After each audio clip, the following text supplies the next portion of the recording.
Over the years, there's been quite a variety of zombie games on many systems, but I've only chosen 5 for my top 5 zombie games. I hope you guys enjoy.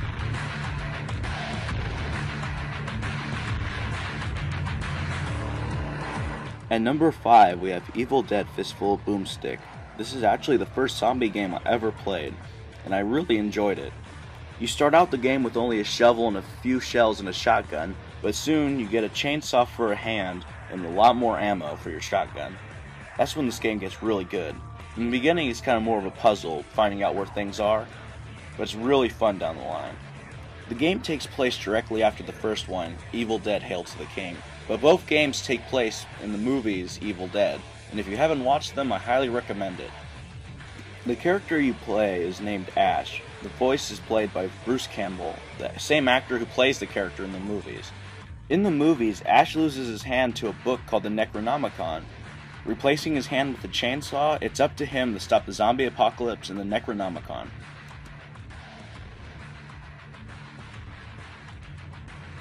At number 4, we have Left 4 Dead. Get it? Left 4 Dead? Anyways, this is probably one of my favorite zombie cooperative games. You and 3 other friends have to survive against hordes of zombies, and even better, you can have 8 players playing at the same time, but 4 players will be zombies against the 4 players that are humans. Whoever survives longest as humans wins. Also, what makes this zombie game different from other zombie games is there's not just one type of zombie, there's quite a few different types. Like here, there's a giant zombie that's taking out all of them trying to get to those survivors. But that's not it. There's also these little witch creatures, like as you see right here. And there's other ones like hunters, smokers, boomers. With this variety of zombies, if you're doing versus mode, you can have quite an interesting strategy if you know how to use these guys correctly.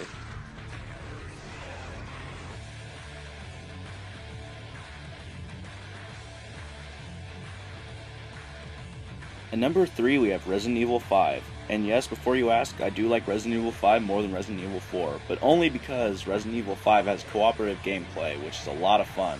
I had more fun playing with a friend than I had playing Resident Evil 4 by myself. Anyways, this game isn't as bad as people are saying it is. I mean, it might be not as good in some ways than 4, but otherwise it's pretty decent.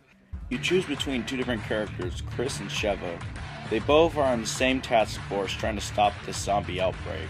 Well, they're not really even technically zombies. They're this weird kind of zombie that's kind of more smart in a way. They know how to use weapons, and they know that they want to kill you. Basically, the story is about Chris and Sheva trying to stop a man named Wesker. Wesker plans to reshape the world in his own image using the zombie virus to take over the entire planet. So it's up to Sheva and Chris to stop this from happening. With secrets to be found and achievements to be unlocked, you'll probably be playing this game a lot if you get it or have played it. Not only is the story co-op, there's also mini games you can play with a friend, like Mercenaries or Versus Mode. But I believe Versus Mode you need to buy with Microsoft points, but it's not too much. It's definitely worth the price, especially since this game's so cheap right now. I highly recommend getting it. So, you made it this far. At number 2, we have the Walking Dead game. This is the first zombie game I ever played where you have the decisions what happens and what doesn't happen. It almost feels like I'm watching a movie, but I get to do the decisions in the movie, but it's actually a game. This game is really incredible if you have not played it. At first I judged it by its graphics, but then when I actually played it, I realized the story was so well done that I had to get all the episodes, since there's 5. The only reason why this game isn't number 1 is because its replay value is not that great. Even if you do play it again with different decisions, it just kind of feels the same after a while, because you know how it's going to end. The story begins with your character in a police car, Lee Everett. He's been convicted of killing a person who slept with his wife. Once the police car crashes because of a zombie on the highway, he meets up with a little girl named Clementine. Together they meet up with some other people and they try to survive the zombie apocalypse. Alright, here we are guys, my number 1 favorite zombie game, Dead Rising. Dead Rising 2. Dead Rising 2 is my favorite zombie game of all time, only because it combines all my favorite things about zombies.